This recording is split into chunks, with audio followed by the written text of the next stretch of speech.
All right, welcome one, welcome all, welcome to Fan Team Radio. Hey guys, yeah, we're your hosts, Chris and Shayem. We're just two Americans who fell in love with F1, and we're excited to share our perspective with newcomers, veterans, and just fans of F1 as well. All right, so Jeddah, 27 turns, 6.8 kilometers, 3.8 miles for our Americans. It is the longest track, street track in F1, and the second longest overall. 50 laps and 3 DRS zones. Otherwise known as the fastest street track in the world. Yeah, man, it was an awesome. But before we get into the race, I just want to touch on quali a little bit because quali was way more interesting than I thought it was going to be. I thought it was going to be straight by the book. Max just P1, Perez P2, just sort of everyone sliding in where they were, but there were some standouts. And Max's drive shaft failing threw a huge wrench into the whole thing, which actually wanted to note a little funny aspect about that. His lap time in Q1 was faster than the fastest quality lap time in Q3. So he put it on pole in Q1, which is actually pretty crazy. But I think the biggest standout for me is Logan Sargent missing out on Q2 from just putting his tire over that line into the pink. Like, what a crazy little rule book that the FI went, because you're on a straight, you're not getting an advantage, and you just touched it. And I think it threw him off for the rest of the whole weekend. It just really, he got the penalty, got his lap time deleted that would have gotten to Q2. That time would have probably put him in Q3. And he spun out after that. He couldn't put a time on the board, and I think he suffered the rest of the weekend from it. I agree. I feel really bad for Logan Sargent, especially after the outing he put last week. He was in great position. I agree with the fact that because drivers don't gain any advantage going off track on a straight, and a lot of that advantage is kind of gained in the apexes and turns.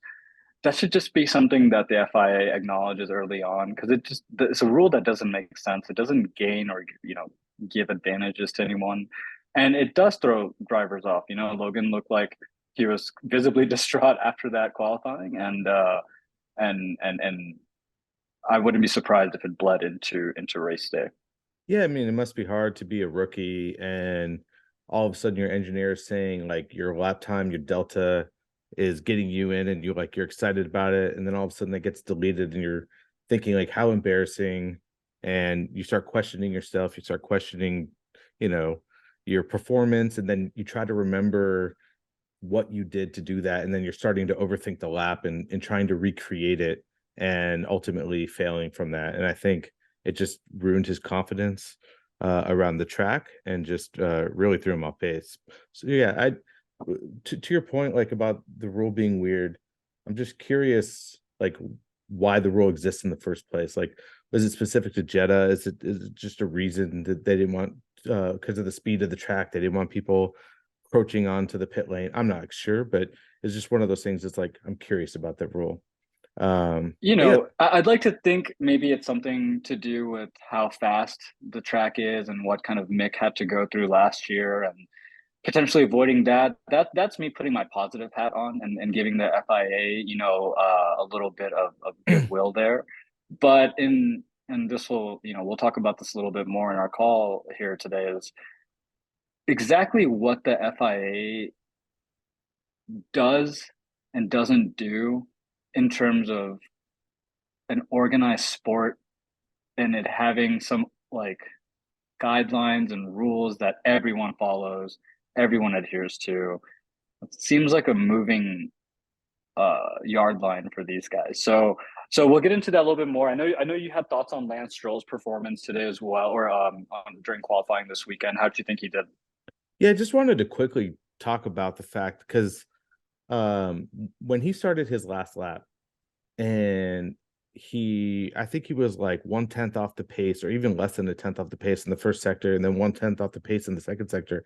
I was like, for the first time in a while, I stood up out of my chair and I was like on the edge of my seat and just like ready. I was like, Lance, please put it on pole. Like, just throw a wrench into this whole like expectations, just completely decimated because Lance is one of those guys that a lot of people have written off for a long time, and we've talked about it before. But I was just like, please just put this on pole. And then when he was only 1/10 down in sector 2, which is faster than Alonso's time, and then he came across the line in 6th, I was like, what happened? Like, I didn't see any egregious mistakes or whatever. And I think looking back on it, looking at the replay, he had a couple of oversteer corrections in the last sector on turn 22, I believe it was, where he just lost that last. There's so many fast speed straights that if you lose getting out of a corner, you're just going to have slower kph throughout the entire rest of the straight. So I think that's just where it came off. But I just wanted to note that, like, I really was hoping for Stroll,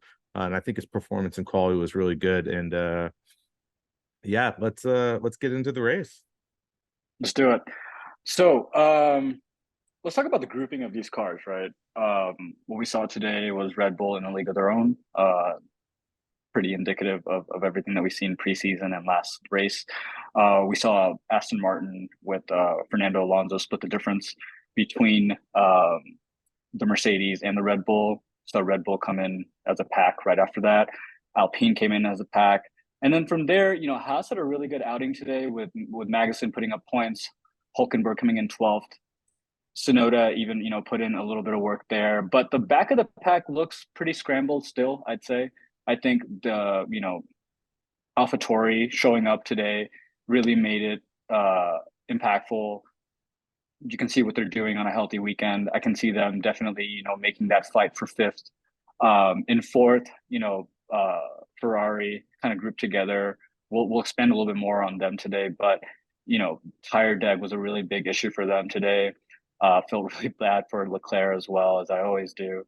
And then Mercedes, George Russell and Lewis did what they could with the car that they have. We'll talk a little bit more about what Toto his thoughts are on the car and the performance. But yeah, what were your thoughts? How did you think the start of this race went? Well, I'll get to that one second. I just want to touch real quick on the fact that you said you felt bad for Leclerc. And the minute that I heard the team radio where he started arguing with his engineer again about just lack of communication, I was like, I hope Fred Vasseur is listening to this and just being like, start taking notes. Like, I forget his name, but that guy in Billy Madison who starts crossing names or writing names on his like death list. I hope Fred Vasseur. Oh, Steve Buscemi's character. Yeah, Steve Buscemi's character. Because I'm just like, I want the strategists, I want everyone at Ferrari to start taking, serious considerations of their future, because we can't make mistakes like that at not only the prestige of an organization like Ferrari, but just, when you have this kind of talent in your vehicles, you can't make simple mistakes like losing a place because you're trying to build a gap to keep your tires warm and stuff like that. It's unacceptable. But yeah, I think they're in a place right now where they're changing out a lot of the old guards in terms of who Mattia had in place, and I think that's what this looks like, right? Like a change of management, and it never looks pretty, and I think that's what Charles and Carlos has to suffer through for at least this season. Unfortunately, this is just really early on, but I think Ferrari is going to be having these issues persist throughout the season. Yeah, I mean, finishing up on this real quick, I just wanted to, like you said, it might be take the season, but I think if Fred is doing this, it'll happen the right way, where he's actually learning the organization from a deep level and figuring out where the pain points are, who the problematic people are, and making those changes slowly versus doing a clean sweep from day one, because you never know, you might get rid of a good asset who just isn't supported in the right way. So, but going back to your groupings of the cars, like, yeah, it just sort of seems like everyone was kind of where they needed to be. But like you said, Alonso was splitting the pack. Like, he is that guy who is just randomly between Red Bull and Mercedes and Ferrari, just sort of in his own world. And I thought his race start was amazing. He got off the line really well and took Sergio in the first corner. And like, again, I was out of my chair screaming. I was like, yes, like, it's so awesome to see this guy who's 41, which is near and dear to my heart, because tomorrow is my big 40 birthday, that you can still perform, you can still have a career, you can still be the top guy, and nothing's going to hold you back. Sometimes you might just need a little engine behind you, but you could take it. And it was just so amazing to watch him get off the line, take it to the track, and put in really good laps every lap. And just awesome, just being happy the whole race. Like hearing him over the radio, just smiles. Like when he got his penalty, he just responded, "Okay." Like I thought it was awesome. Yeah, I think, it goes to show, and this is coming from the perspective of an American F1 fan, really get to see Fernando in his heyday and didn't really get to appreciate how strong and how hated he must have been when he was crushing it for Ferrari. And so, given that perspective and kind of coming in at it, at the tail end of his career, I, American sports is a big part of how I grew up, and I was a little jaded, not maybe jaded, but skeptical of if he says that if you put him in a good car, he'll deliver. I always thought that was a little bit of lip service there because he did multiple like teams and it seemed like he just couldn't really get to the front of the pack. And now that I see that he is in a car that is competitive, it's stable, it's consistent. He is putting it where it needs to be. And the only other team that is outshining them is Red Bull, and that's a win for any team. I feel like, other than Mercedes. So I really think that Fernando, his acumen in terms of as a driver, how well he knows these tracks, his ability to overtake, those details are going to matter a lot as this season continues. And as you know, we still see Lance's perform strong, but every now and again, like today, the car might die out on them. So those things are, we have to be accountable for those as the year goes on. So I don't want to make any big grand proclamations here, but I really do think Fernando Alonso will end up in third position when it's all said and done this year. Yeah, going back to your point about the car, this is something that I've sort of fought with for a while as a new fan to F1. Because you hear that, like what you said, where if I just had the right car, but I do think that it is kind of important, especially when you're at a caliber of these guys who are used to driving in like top of the line cars that handle exactly how they want. Like just look at Lewis right now. Like George Russell was in a shitbox for a long time, and he's used to making a car that's not very good do what it's supposed to do or do what it can do. And now that he's in a really fast, terrible car, he's able to put it up there. But Lewis is used to being in a car that does everything exactly that he wants it. It's designed for him. It's designed around him. And he's struggling with it. And I think that experience at Williams, or that like boot camp in Williams, was actually good for him, for George to be able to consistently be ahead of Lewis. And so seeing Alonso in a great car, I do believe that the car is important, but you do need that driver, that good experience to actually outshine, and get ahead, as you see with Alonso's amazing experience is finishing ahead of Stroll, who's had years in the Aston Martin. So, but let's circle back to Lance real quick. Unfortunately, his race ended a little bit early. I don't know exactly what happened to his car, but it died, and he was actually doing really well. Do you remember what place he was in when he died? It was like fourth or fifth, or I think he was almost coming up, or he had passed Hamilton already, so he was probably up into P4 or yeah, P5. He was doing really well, and his car, I believe, stalled like on the side of the track where they were able to get it off relatively easily.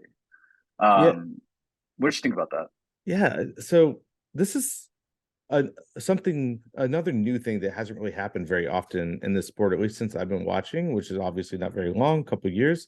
But the fact that they called a safety car on Lance going out, on the TV, they showed Lance's like face cam for a while, and you were like, where is he? What happened? Did he crash? Did he spin out? What exactly happened? And when they finally zoomed out and just showed him on the side of the track behind the safety barrier, and then the safety car was called, you were like, what? Like even the announcers were like, this is doesn't make any sense. He's behind where the marshals are, and he's completely off track. There's nothing going on. So why is the safety car called? And then it later came out, um, the FIA admitted to the media that they called the safety car because they didn't know where he was. They didn't have the cameras. They didn't have a location on it. And I'm like, this is completely unacceptable from the FIA. How do you not know where every single car is on the track at all times? And I just think it's another example of what we can lead into about how the FAA has just been so inconsistent, ever since, I guess, I mean, probably for a long time, but most notably starting with Abu Dhabi and leading until now. It's just been a lot of problematic issues and weird calls. What do you think?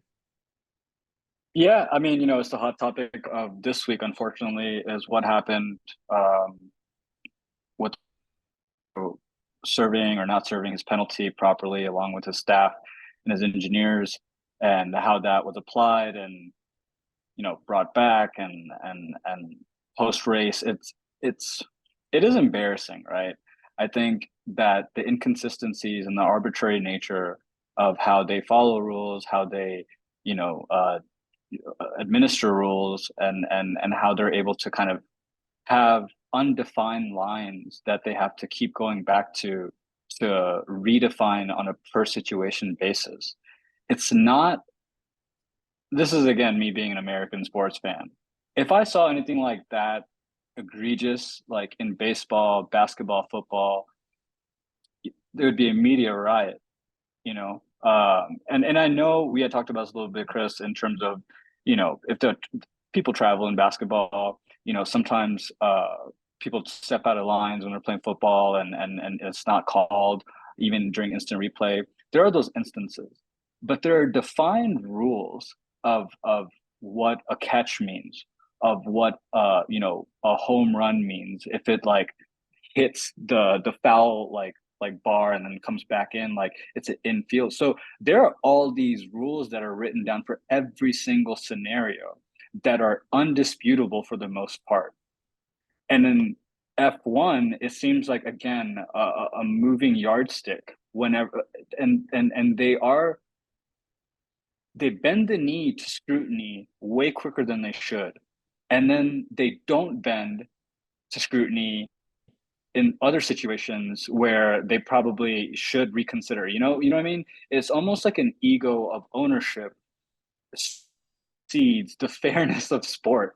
And that's something that, as like an American watcher, that does kind of get to me a little bit, is the frustrations, like, and today, so Nate Saunders, he's a general editor for F1 ESPN, gave a really great, kind of breakdown of the situation today. So essentially, they deem Aston Martin, they didn't properly carry out a 5-second penalty at Alonso's pit stop midway through the race, and which he received for not lining up properly in the first place.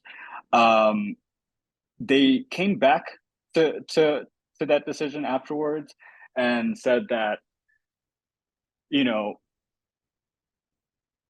the definition of working on a car, quote unquote, is something that they still haven't fully worked out yet, and it's something that they have to, go to the sporting advisory committee apparently to settle that out.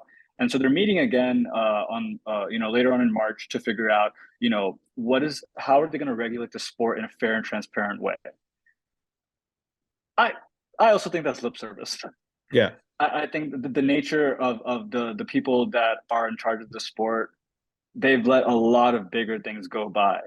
And they just keep saying things like, hey, we're going to meet behind closed doors and we're going to make our decision and no one will really know. And that's just kind of the nature of it. So, even though it's something that they're going to meet about, I don't think it's going to be like the Geneva Convention or anything. I think it's literally going to be these folks trying to figure out how do we get past this scenario. That's my pessimistic thoughts on this, is how do we get past this scenario and then go to next weekend and have them like kind of forget. So I'd love to hear your thoughts on it, Chris. I know I just kind of went off a little bit on my high horse. No, you're good. Super interesting perspective, and good to hear how other people have written about it as well. So from my understanding, Aston Martin went to the stewards with like 7 different video clips of instances where people touched the car during a pit stop, or whatever, and it wasn't penalized. And so they basically went through like they would using precedents in like a legal case and say, listen, here's 7 examples of the times that people were serving penalties. Someone touched the car, didn't work on it, but they touched the car and nothing ever happened to them. So we would like to be held to the same standard as this. And so they were basically put between a rock and a hard place of Aston Martin. All of a sudden, if they continue getting their penalty, they would raise hell and be like, look at all these times, and just further cause them to question the FAA and their decisions. And so, yeah, I agree with you. I definitely think that there needs to be a hard line on like what is important, what is not, and that just needs to be followed. And if touching the car is not working on the car, then make it that rule, just like no work and defined what work means can be done on the car. I also think the first penalty is a little ambiguous in the first place too. Like, is being outside of the box just slightly, is that gaining an advantage? Is it more about being further than the line, or is it left and right? Because it was really weird in the last race just watching Ocon get like 3 or 4 penalties in the same race, and it just sort of deflated his race. And it almost feels like not maybe not uninteresting, but just a little crazy with the penalties from my perspective. And so we haven't seen that penalty in the few years I've been watching. And then all of a sudden in the first 2 races, 2 drivers have gotten it. And it's sort of like, why now? Why are you both being over penalizing and also more inconsistent with your decisions? And it's just, I think the FIA needs to really figure out what their ultimate processes are. And honestly, I think it starts with, and we really haven't talked about this before, but I think it starts with having a specific set of stewards that are consistent throughout the season instead of a bunch of random people for each race. Because it just sort of, it leads to a lot of inconsistent decision making when you have a judge that judges one race and that's it. Yeah, I think the selective punitive like kind of culture that they have and that they're okay with is, I don't know how long, I don't know how they can, I don't know how they keep it up, man. Quite honestly, it seems like this scenario, for instance, I can easily see this going under the rug going into April and the ensuing kind of races, and it never gets addressed. Like I can like that's where like I guess I am a little bit jaded, even though like I'm kind of just starting like you are watching the past few years. That's something that stuck out a lot, and it's still starting to stick out is the inconsistencies and how like penalties are administered, how they're administered across different teams. You know, like why did Alpine not have like the ability to rebuttal as well? I know they were a little bit more intrusive, and there is grounds for them to say that they're working, but like you said, what is, can you define work?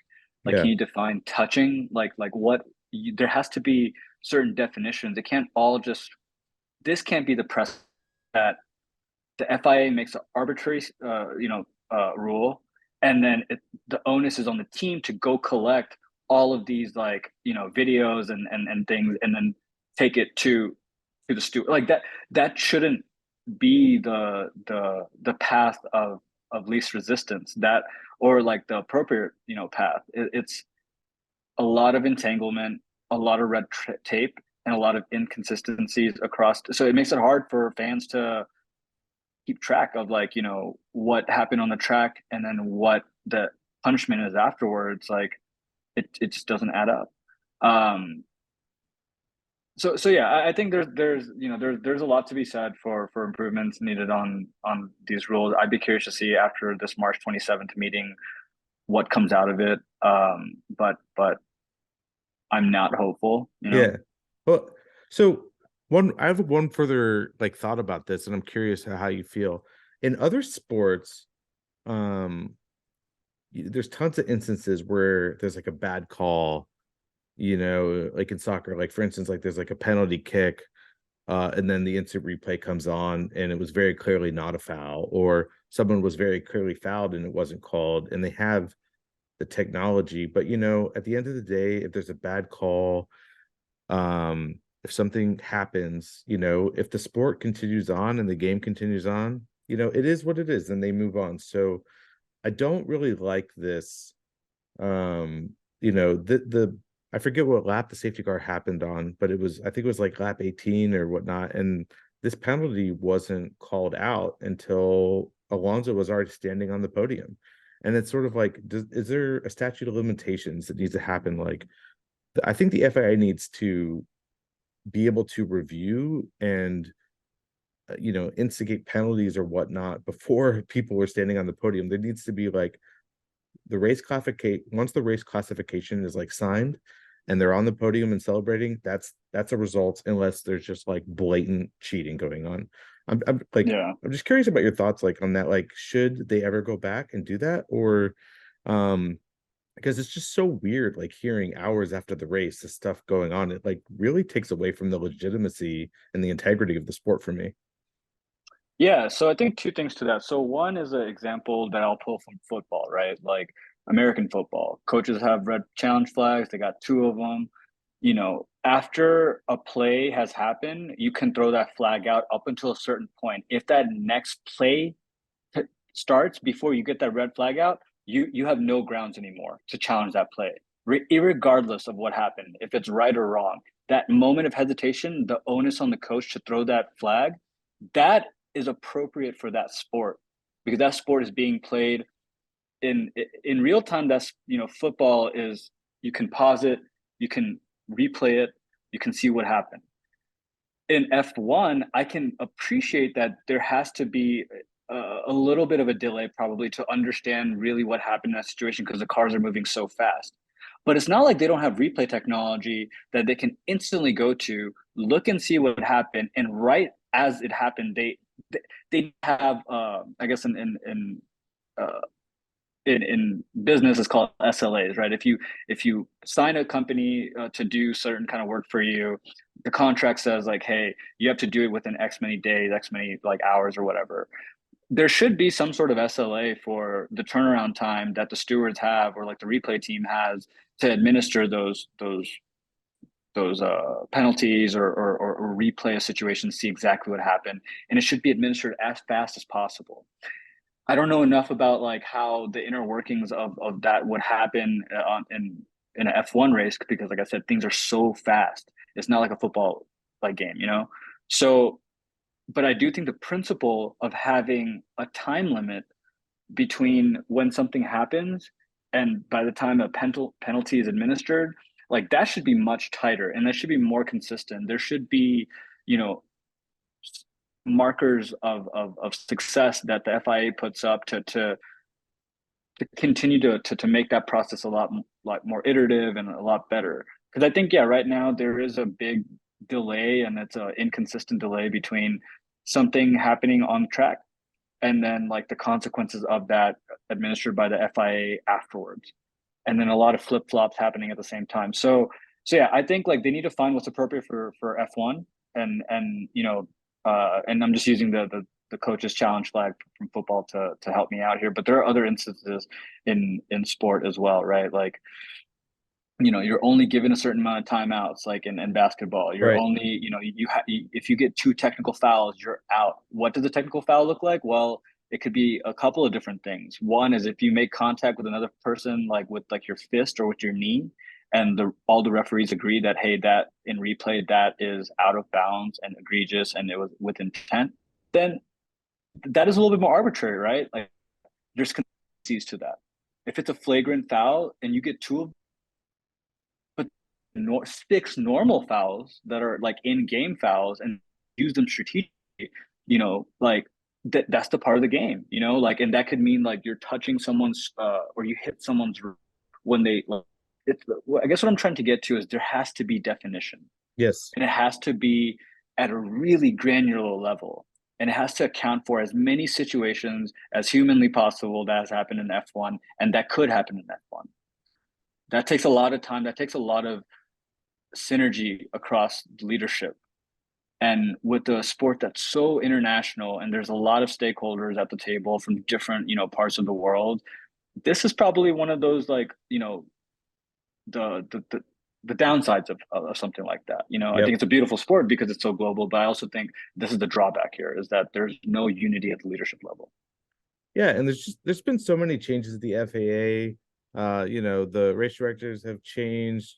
Uh, the head of the FAA has changed, and I just think that they need to sit down, either during the break this season or before next season starts, and just really define what a lot of these inconsistencies are, because we keep talking about this stuff, and yeah, I just think it needs to get better. And I understand the complications that you brought up, about it being so fast and in real time. And if you're in football, if you're doing a replay, the game is paused. You can't really pause a race. So um there's definitely complications, but I definitely think they can be in a better spot than where they are now. However, let's not just talk about all the bad things about Formula One. Let's talk about some of the great things. And one of the greatest things this weekend was Sergio Perez. I thought he was flawless all weekend. This guy put it on pole. He got off the line. Well, yeah, Alonso took him over, but that happens, and he passed him right back, and then stayed in the front the entire race. I think he was pretty flawless all weekend. Smooth operator, man. Kept those Smooth tires as operator. fresh as possible. Got He did what he needed to do in terms of setting the pace, knowing that Max is going to be starting from the 15th spot. I feel like Sergio Perez is driving with a little bit of less stress on his shoulders. I think he actively kind of did that in a way. I think that, and it's a really that's a talent in its own that he's able to manage his stress so well coming out of Absolutely. last year. And I think that's my favorite part about Sergio Perez is not just his natural talent as a driver and how healthy he keeps his tires or anything like that. It essentially is his stress management and how not just that, but how it translates into performance. And I think with a team like Red Bull, with a principal like Christian Horner, it's you can feel that pressure, and he lives up to it really well, man. I think this weekend was outstanding for him. I'm really happy for him. I think he had a commanding lead. That car is a fucking rocket ship, Yeah. and he really put Red Bull at ease. So much so that Jos Verstappen was even present to celebrate with him. Yeah. So yeah, Sergio flawless weekend. I think Max coming up from 15th to second is incredibly impressive. I was not surprised. I I could see that happening. That car is so good, and he's such a good driver. But this weekend, I agree with you. I think Sergio Perez had an outstanding weekend. Well, we'll talk about Yosik in a few minutes, but but yeah, no.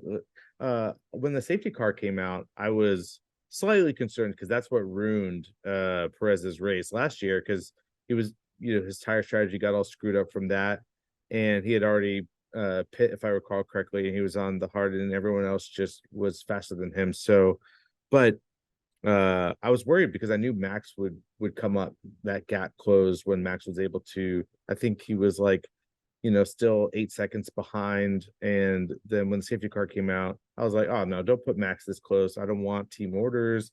I don't want Sergio's race to get ruined. But he kept pace. Like, he kept pace with Max, and kept his gap ahead of Fernando and the rest of the pack. So I was just super impressed with him all Yeah, weekend. Um, it's textbook stuff. It's textbook. Like there's no. He didn't need real finesse. I don't think that's how strong he was off the off the line. And after he made that move to regain position on Fernando, like after that, he was just off to the races. Like in the most pure way of that statement, he was off to the races. And I don't know if this is going to be something that is going to happen time and time again this season. Especially with Max like having that disadvantageous position, but it's definitely something that wouldn't surprise me if he had a couple of more P1s in this year. so yeah, I totally think Sergio will be able to put up multiple wins, especially if, again, Max has any further issues with his car, takes a penalty or whatnot. But Sergio has the raw talent. He may not be that once in a lifetime generational talent, but he is a top Formula One driver. and he's very consistent, very good with tire deg management. And he's very fast, especially on street And circuits. So he's easy to be a fan of. yeah, And totally. that's it's not even a part of like the race or anything. He's just an easy person to root for, and I love how much I love that. Um, but I'm gonna take us back a little bit into the dark side. Let's talk about the bottom of the pack today. Yeah. Um, so it's a little bit, the usual suspects. McLaren for me, rough day for Lance Stroll, really rough day. Oscar Piastri showed a little bit of life. I think they had to pit stop a couple of times for him as well. I don't know if that was it a hydraulic issue or something that they had last week. What was it again, Chris? Yeah, I don't remember last week, but I know so this week he lost part of his front wing on the first lap and had to do an extra pit Yeah, stop.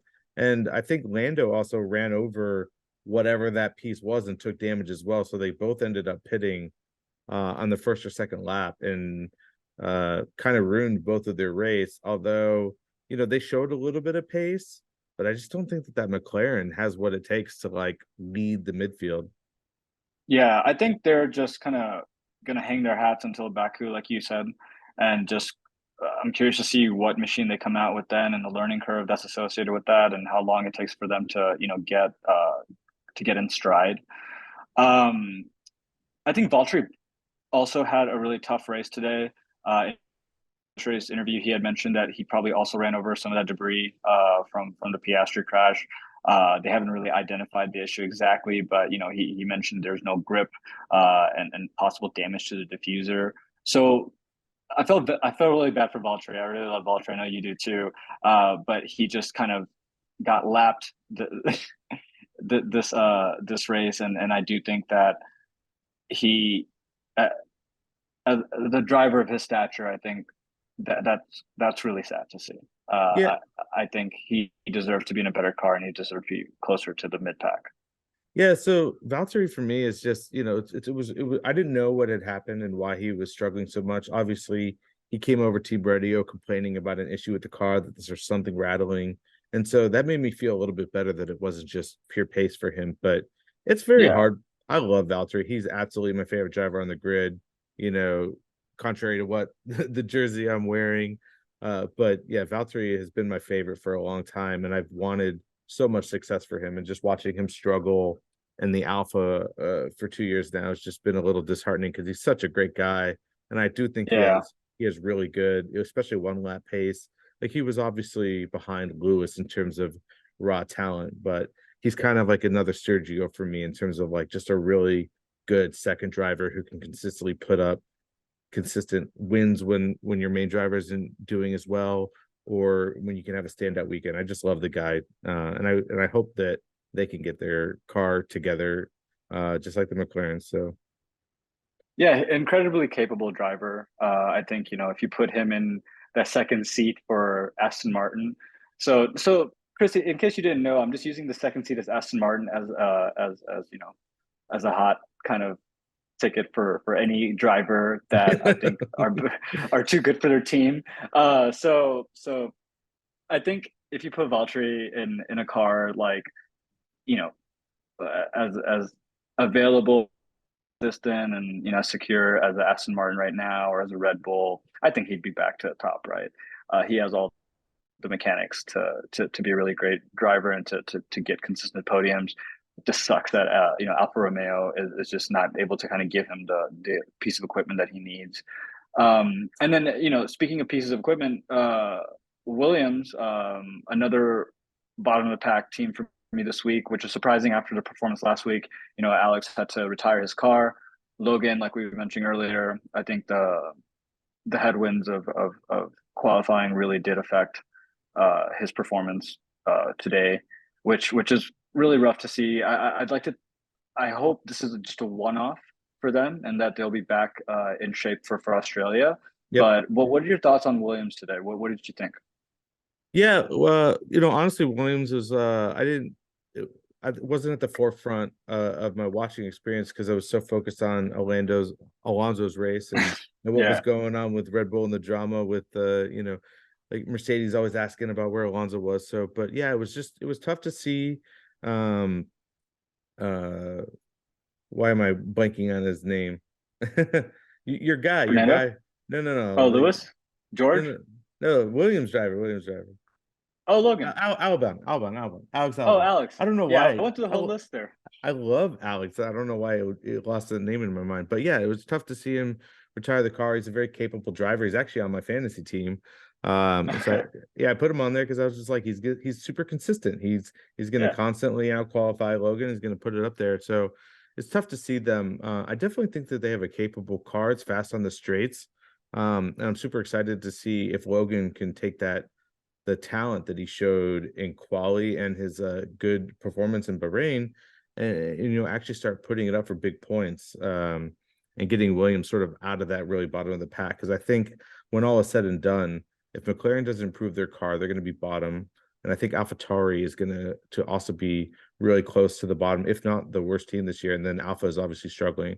So I definitely think Williams can be, fourth from the bottom Yeah. consistently, and actually start improving from where they were and get back to their like Williams glory days.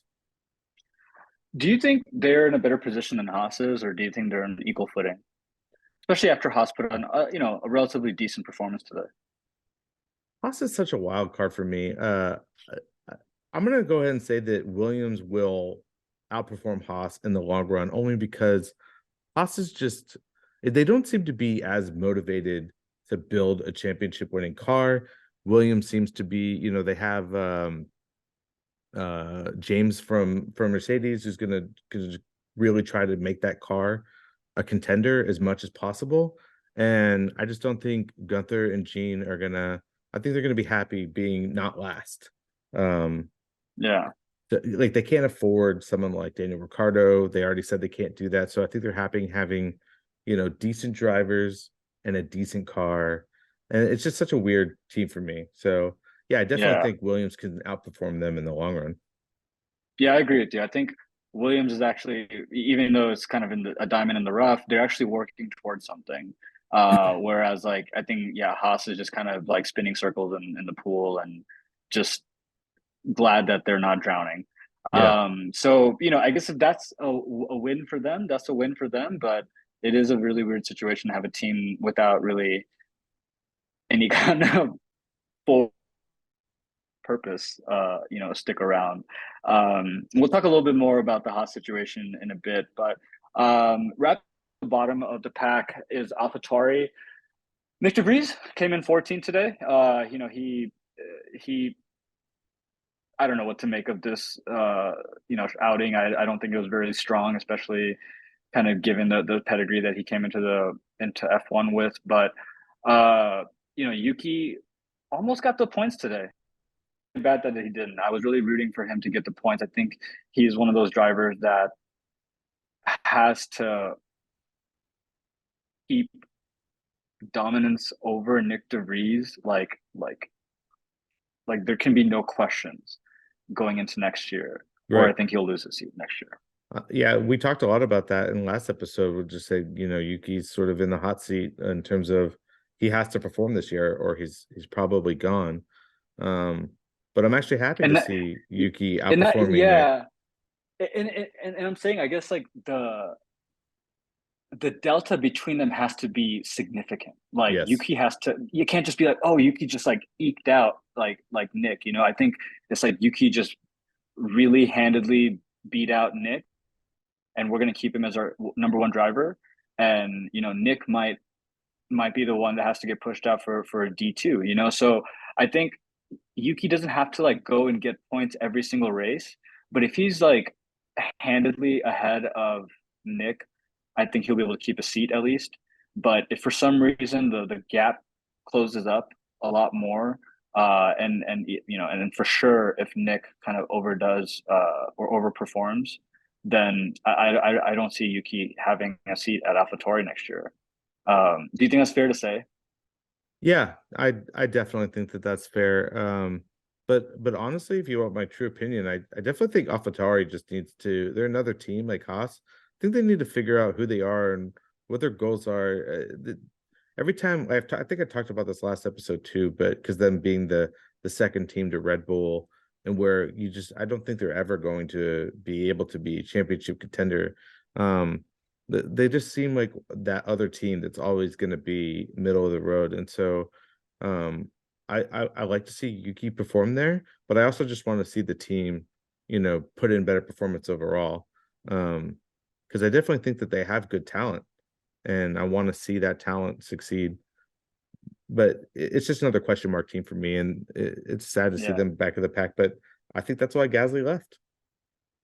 And good on him. I'm glad that he did left. I think the Alpines put up a really good performance today, relative to what happened last week. I don't think it was the performance that they think.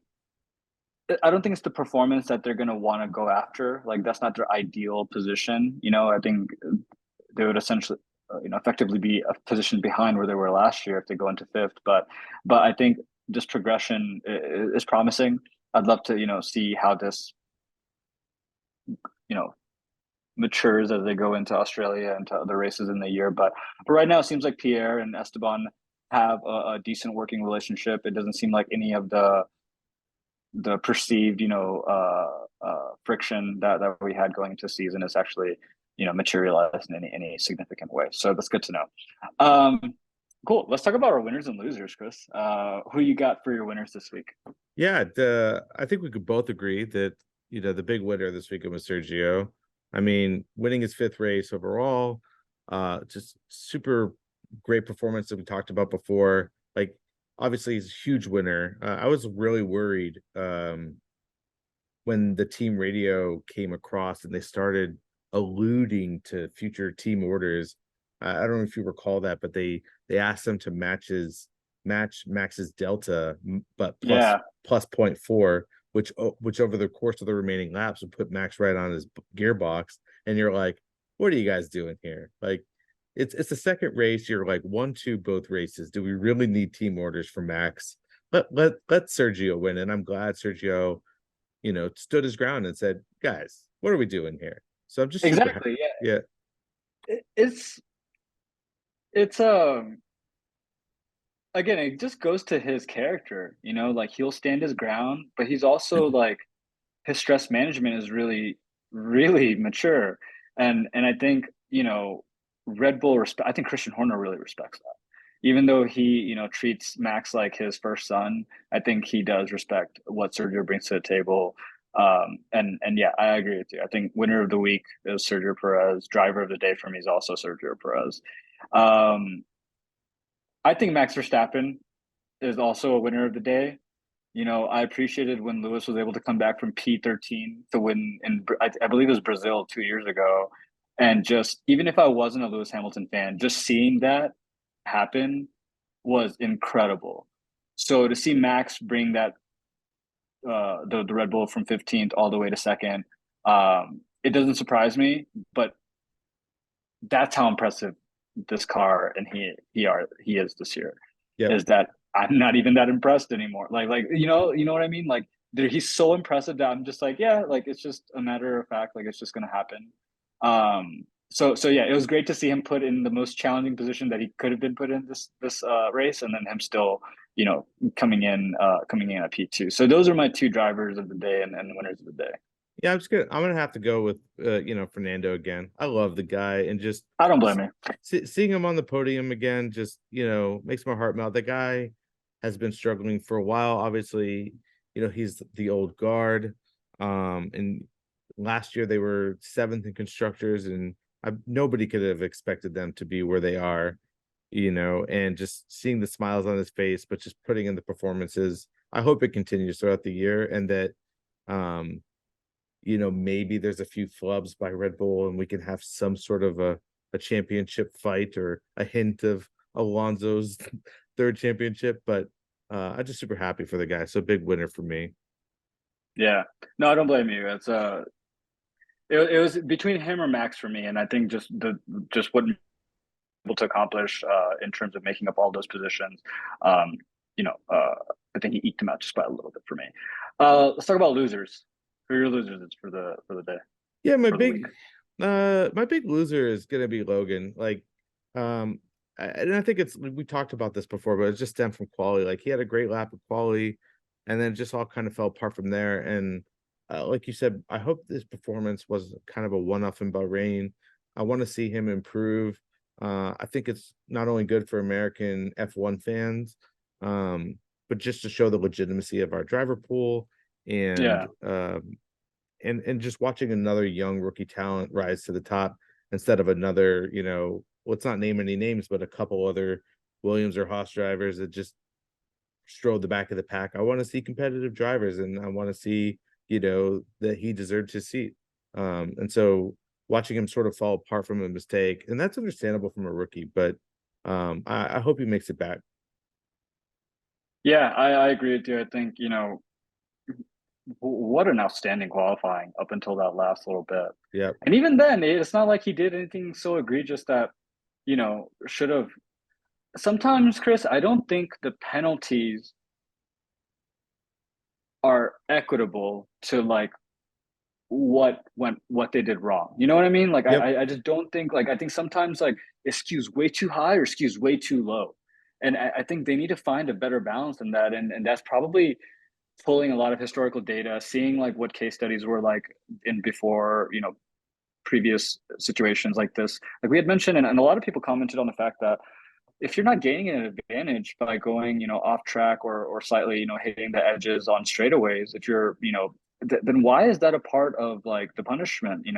If you're only gaining a real advantage in the turns and like the apexes, then yeah, I'm totally fine with giving them penalties for that. But it just doesn't really make sense. And I do think shit rolls downhill, and whatever started in qualifying, really hurt them or hurt Logan in the race.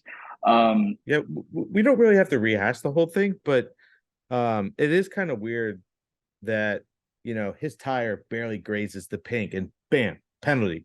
You're done, you're out, lap gone. But then you have a situation where the mechanic touches the car and it's like, well, is it a penalty? I don't know. Let's figure it out. Let's talk about it. Let's have a meeting about it. Let's have a future meeting about it. And it's like, let's either enforce or not enforce. And obviously, in Logan's is so much less egregious than what happened with Alonso or Ocon last week, and it's just sort of like, why was that like so blatant instant penalty for you? Yeah, But yeah, we don't have to rehash all that. But yeah, my other loser was just Lance. Like for me, poor guy. he almost put it on pole, and then he's in like P4, and I wanted him to stay there because anybody who's ahead of George Russell is a fan in my book. But yeah, it's just he's in a great car and he was actually putting in a good performance. The pass he made to get into P4 was so great, and I wanted to see him finish there. Maybe not a podium finish, but I wanted to actually see a legitimate on merit, high up in the points race for Lance Stroll. And unfortunately, sometimes reliability is an issue in this sport. So it is what Yeah, it I is. mean, Lawrence would have been proud of both of his sons, like if they would have posted up positions today. Um, no, I agree. I agree with you. I wish I would have seen the kid finish the race, but Yep. um, Ferrari, man, you just got your heart has to go out for Charles and for Carlos. Like we touched on this earlier, they're going through a change of guards. Chief engineers and other infrastructure people that were with Mattia are slowly starting to leave, and then you have Freddie Vassar bringing in his own folks. I don't know how deep the talent pool is for like really technically sound F1 engineers. Like that's something I'd love to learn a little bit more about, but that changing of guards at any enterprise takes a while, which leads me to believe that they're going to concede this season to just P3, P4, Right. and that's just early on my thought process. But last week you even said that Charles looked like he was about to walk right into traffic after his car stopped working, Yeah. and today he looked just as defeated. Carlos was on the call on his team radio, just like kind of shouting back and forth with his engineers, and it's kind of like that. They got P6, P7. What is that? Like, so I think my losers of the day is going to be Ferrari and then Lando Norris. As you know, Lando is in a car that is in an organization that is all kind of just downhill. There's not really a whole bunch of upside right now for McLaren, and he today was probably the lowest of the low. I think. I think his car didn't finish. Oscar Piastri came in at P15, so at least finished. You know, they had a little bit of a fight at the end. I don't know if you remember, if you recall Yep.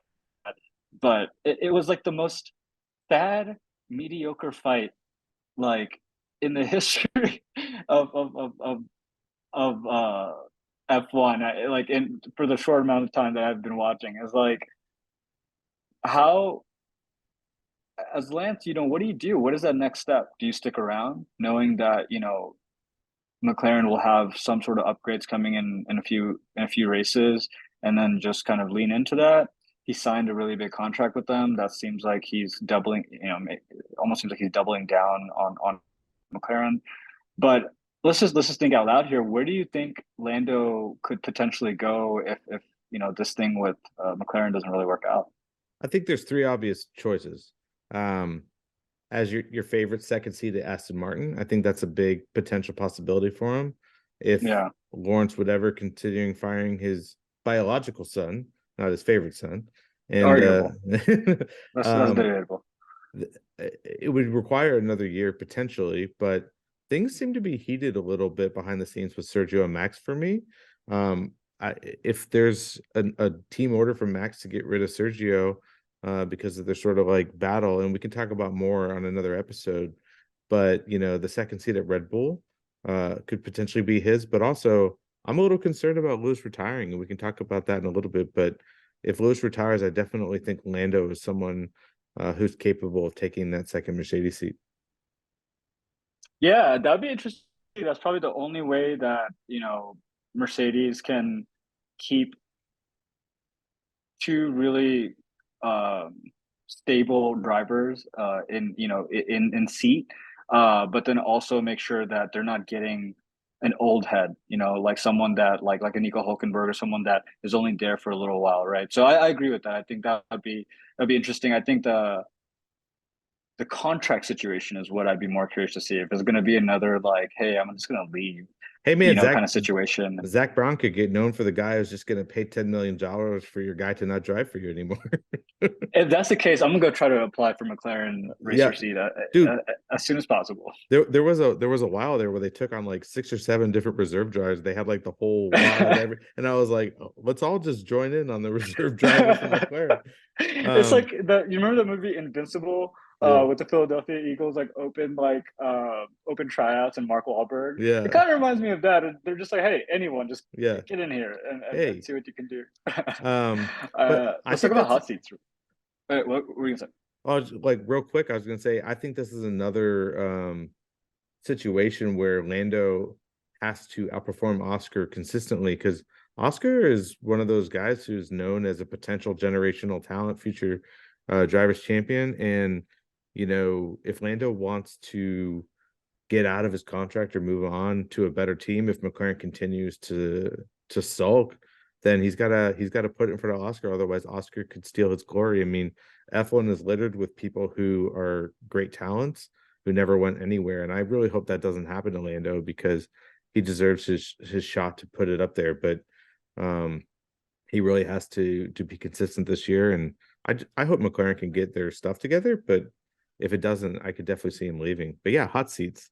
Um, listen, I think, we've yeah, talked about this all week, and Zach Brown was a close one for me to get on the hot seat list, but it's got to be the FAA this week. I mean, the FAA has yeah. just consistently shown they don't really know how to apply the rules, all that kind of stuff. We've talked about it ad nauseum at this point, but they're definitely in the hot seat for me.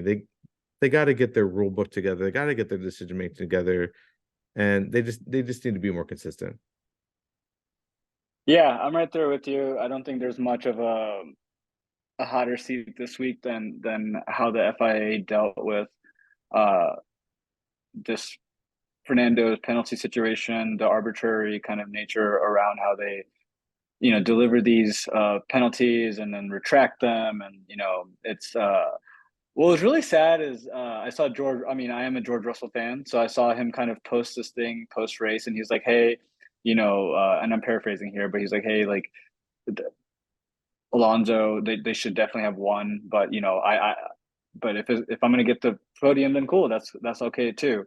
So Yep. he even acknowledged, he was like, "Hey, like it's not my like trophy that I won. It's definitely something that Aston Martin like fought really hard for, but if that's what the rules are, that's what the rules are." And then afterwards, like it just kind of happened to where they reversed it, and like George was like, "Well, I look like an ass," like you know what I Yeah. mean? Like it's just what when all he was trying to do is just be like a nice person and just like kind of accept it and acknowledge like all the things around it. Like you can't even like these are the fallouts that happen from decisions like this. Like that could have been so avoided, you know? It's almost like the FI is like, we're not just gonna embarrass ourselves, but we're gonna make sure this embarrassment is administered across all the teams and drivers as well. They're almost like, we're not gonna get in the shit box by ourselves.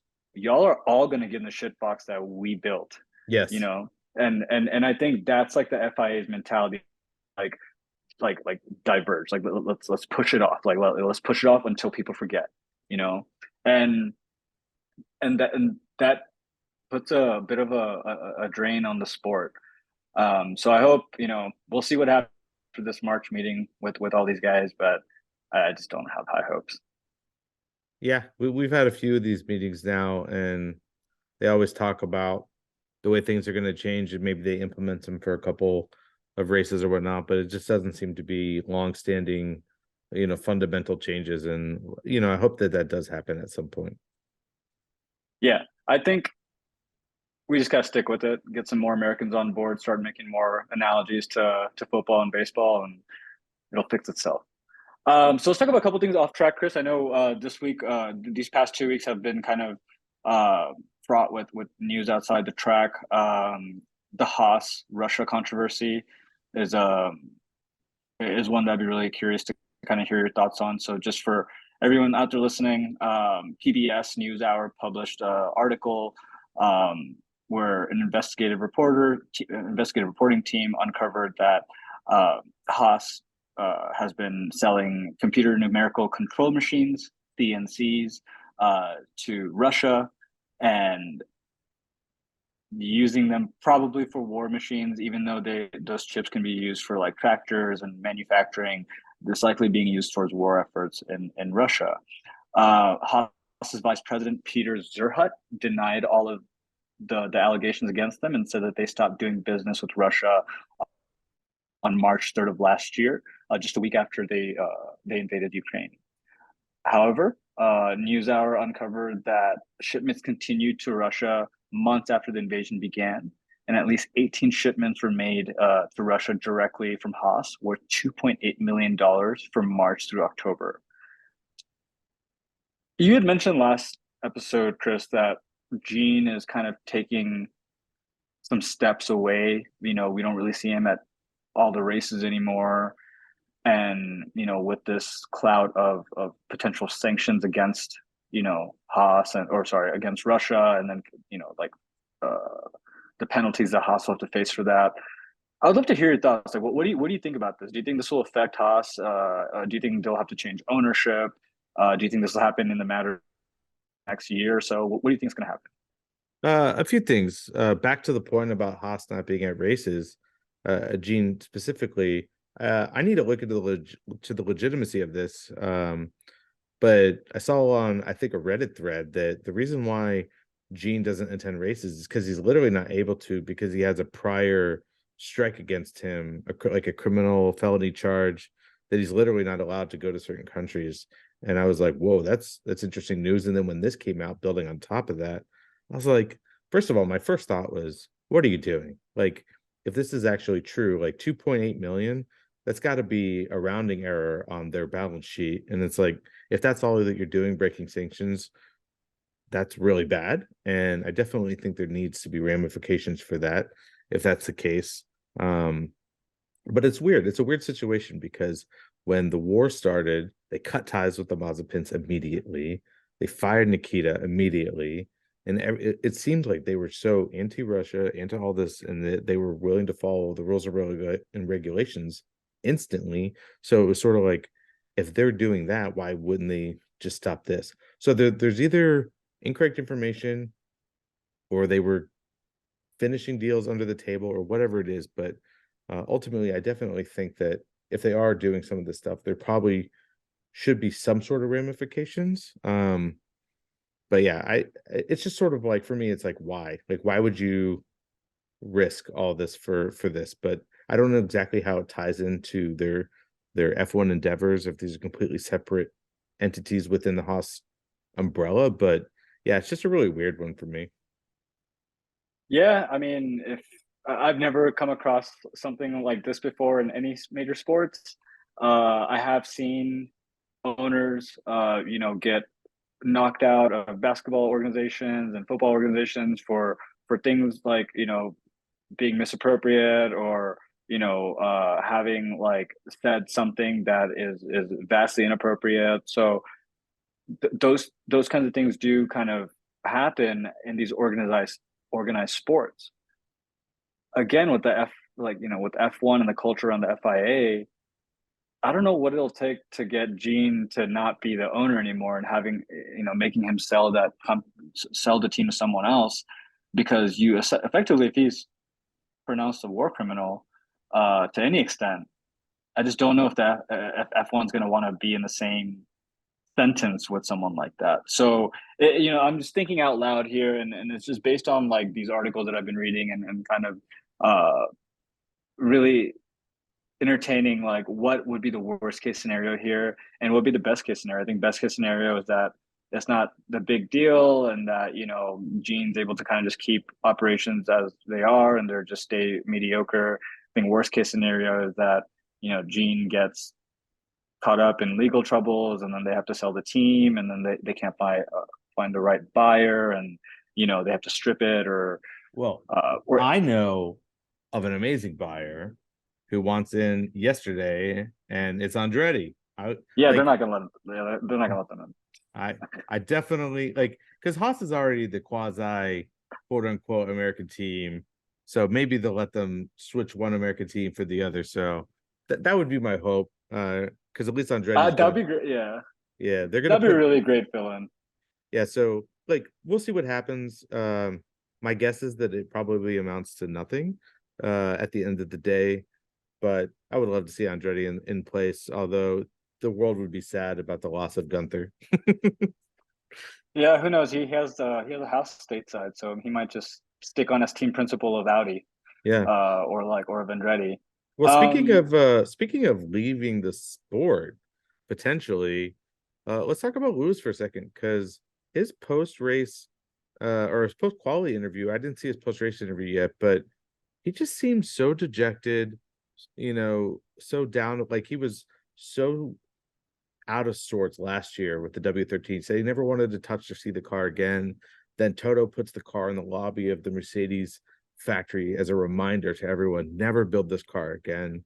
This is a reminder of failure. Like, let's never do this. And there were so many high hopes, especially when they unveiled the car. It went back to black, and so exciting to see the car back in its old Merc raw power. And there they are. They're the same W13. It may be like a little bit better, but everyone else has improved more. And Lewis just seems completely dejected. I'm a little worried that he might call it quits. yeah, I think so. He especially this week, he separated from his longtime personal trainer and kind of life coach, Angela Collins. So I don't really know what that is all about. I assume is she's about to go start her own company, but there's a lot of changes that's happening in ways that's different from the last almost decade of dominance that he's had between McLaren and Mercedes.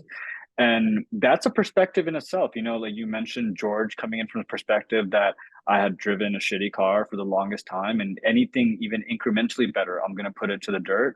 Yeah. Lewis is like, I've had buy-in from leadership and from engineers all this time. They've built cars based on my suggestions, and we got to the promised land over and over again. What's the holdup here?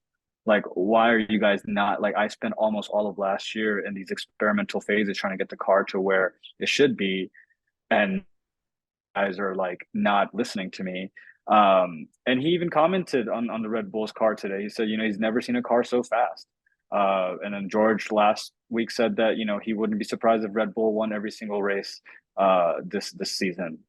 Um, but Lawrence Edmondson, another F1 editor, recently published an article and a little bit from it because he interviewed Toto Wolff, asking, would you blame Lewis if he left Mercedes if the car didn't improve?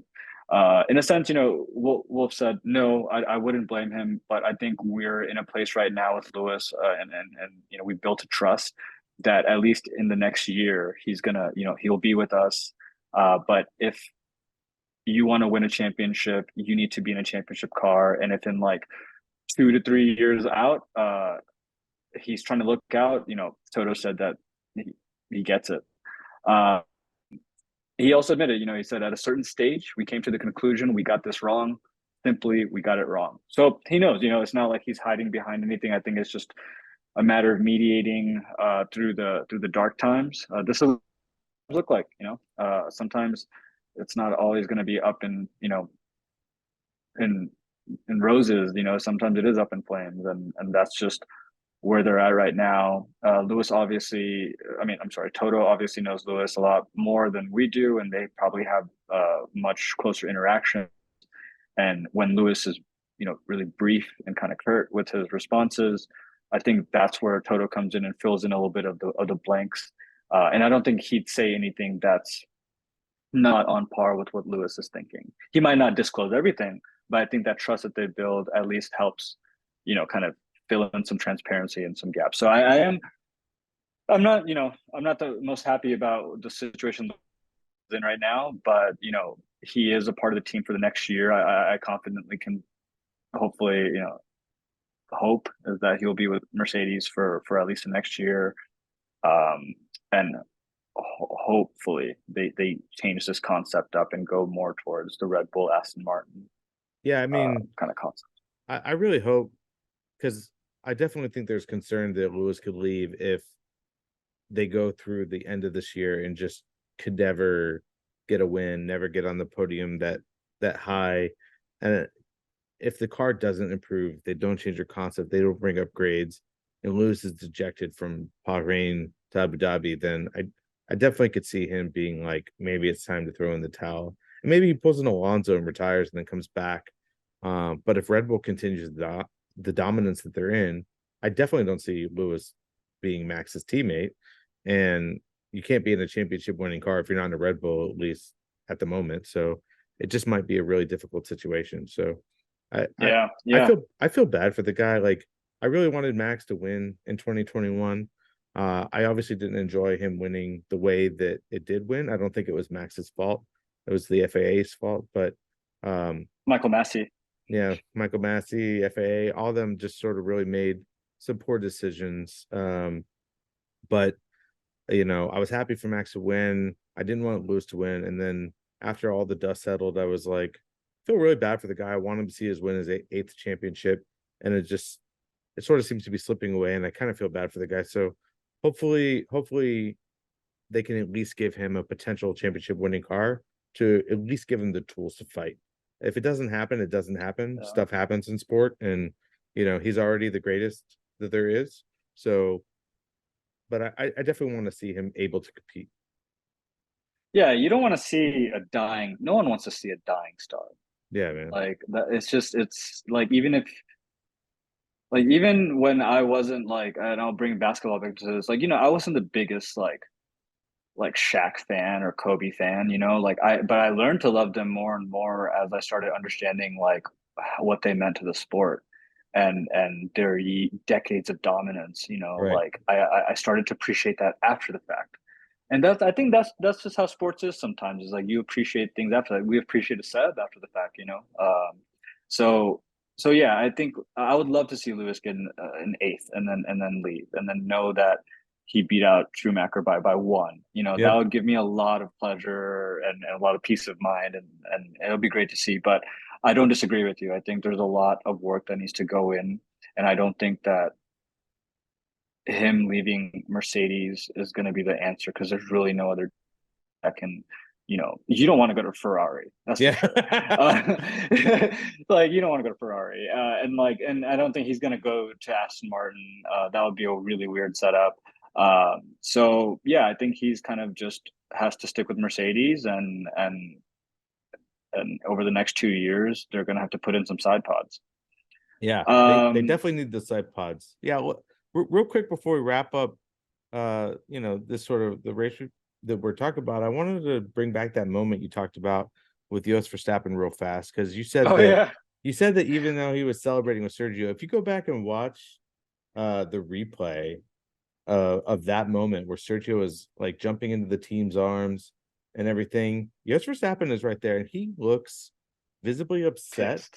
and Yeah, almost like a look on his face like, don't touch me, don't talk to me, get away from me. Like it, and it was just in that moment that I was like, can't you just be happy for the guy for 2 seconds? Like, I know your son got second place, but he came from 15th.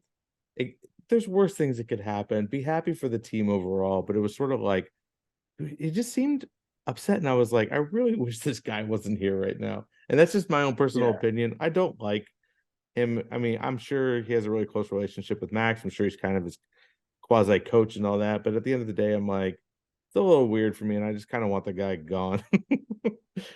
They're definitely no Ken Griffey Juniors. Yeah, they're not. That's definitely not their vibe. It's definitely like you do this and you do it now. yeah, And it made me feel bad for Max, man. Like when I saw like the kind of how his dad like can't even celebrate, like the fact that his son just put in an outstanding performance. And why are you even there, is kind of my thing. Is why did he center himself right there and kind of just take a little bit of the enjoyment out of that moment, because Checo was going around high-fiving and he high-fived everyone on Aston Martin even, yep. because all the Force Indian folks that he was with. And then yeah, it was an odd thing to see. I just uh that some people are wired like that, man. Yeah, it's just so weird for me. Like we just talked about it. Why are you there? If you're gonna celebrate, celebrate for everybody. Rising tide lifts all ships. Like Max is 99.9% going to win this championship. So just be happy for the team. It's not like, Yeah. Checo took him out and put him on the wall and then finished the race. Like, Yeah, it's not like what Checo eats makes you hungry, like it's yeah, not, he's not taking off your plate. That yeah, you're in one of the most ideal situations that a racer and an organization can be in. And that's like that to reach that point is so hard, man. And he just kind of overlooks it. And I think that's just the kind of guy he is. let's just say But yeah, so I was going to say the less yeah, I see of the guy, the better. But yeah, let's, we got let's talk about, Melbourne. yeah, in Oh, 2 weeks. yeah, 2 weeks. Yeah. Yeah, yeah. So it's gonna be a good one. I have my predictions for that. What are you thinking is gonna happen? I'm pretty sure we're gonna overlap here. Well, I'm gonna actually go a little bit off, I think, from what you think. I'm gonna say that Max is gonna win, Mhm. but I think Checo's gonna have some reliability issues next week, and I think Checo's car is gonna go.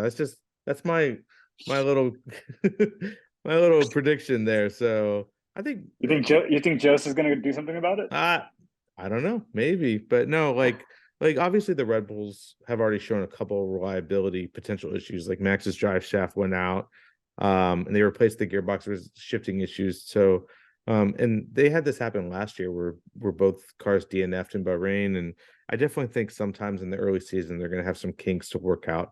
So I definitely that's my prediction that Checo is going to have some sort of reliability issue creep up. Um, and then I'm gonna put Alonso in P2. And even Okay, though I hate the guy, I think George Russell's gonna get back on the podium. okay. That's that's actually a really great prediction. I can totally see how you got to that conclusion. I don't think Checo will have any issues. I think he'll be a-okay. I got Max at one. I got Checo at two. And then I'm putting my dear boy Charles in three. I think Ferrari's going to try to move mountains and lakes to get this man into podium for this next week. They might even kill Carlos to and take all of his parts to do it. But I'm gonna put Charles in P3. I think desperation can breed excellence sometimes, even though it's not the best way to do it. But yeah, that's my top: Max, Checo, and Charles. Well, maybe Carlos will just beach himself again like last year in the Yeah. Australian sand pits. But yeah, I definitely can see that too. I super hope Charles can get a couple podiums this year. It's tough to be a Tifosi fan, you know. It's uh Ferraris has diehard bleeding red fans, and it's tough to see them struggle, especially since last year they had that championship winning car. They could have taken it to the Red Bulls and actually to got it done. It was just team issues, reliability issues, and a couple of really bad strategy calls. So yeah, I feel really bad for them. But yeah, I hope your prediction comes true because I like to see the guy on the podium. But yeah, man, Yeah. the first two races are in the book. You know, it's weird because everyone's predicting Red Bull to be a rocket ship and sort of just take it by storm, which so far they kind of have been. But I definitely think that there's some more interesting things happening, and as these teams get upgrades behind Red Bull, it might shake up the field a little bit. So I'm excited for the future races to come. Yeah. Who knows? There might be a couple more mechanical issues that this makes the season a little bit more interesting. As much as I do respect Max and Checo and Red Bull organization, I just don't want to see them running away like with four, races left in the season. They already have everything in the bag. That just it deflates the sport a little bit for me, just to see something like that. But let's look ahead. We have Australia in Saturday, April 1st is going to be the race. We're Yep. stateside right now, so it's going to be late for us. So we'll have our episode published Sunday, April 2nd. So follow up with us on that one for our thoughts there. In the meantime, let's keep on keeping on. Yeah, guys, thanks so much for listening. Sam and I are happy to have you guys here and just talk about everything F1. It's been great so far. Cool. Happy birthday, big guy. Yeah, thank you so much. Bye, everyone.